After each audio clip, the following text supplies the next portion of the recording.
Here we are finding the area of the circle, and the area of the circle is pi into r, and the value of pi, here we are considering it as 3.148 and it's constant. And we need to use absolute cell reference here because each formula uses the same value of pi, and we want that reference to remain constant when the formula is copied and filled to all the cells in the column G.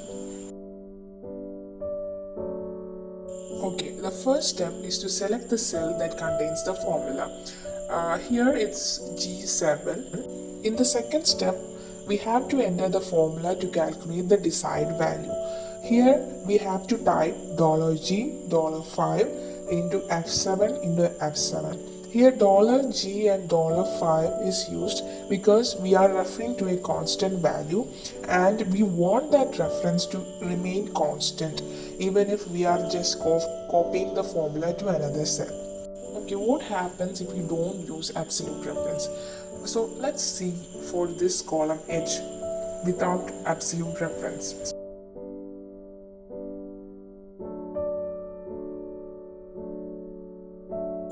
See, the values in column G and the values in column H are totally different.